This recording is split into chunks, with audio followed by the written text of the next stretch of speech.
Emissivity drives cavity heat conduction. By default, the emissivity set in area materials is used. Here, every area material has emissivity 0.9. UF is 3.12 watts per meter Kelvin. Let's reduce the emissivity of some cavities. Let's go back to Areas tab and set a segment material with emissivity equals 0.1.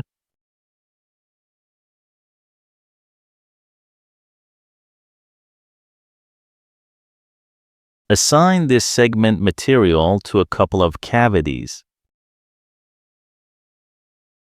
If you prefer, you can also work in 3D while handling materials.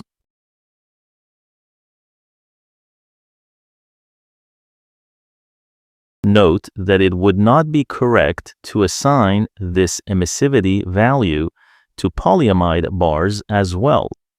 And we do this only as an example.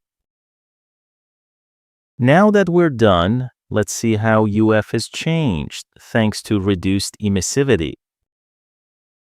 UF equals 2.79 watts per meter Kelvin.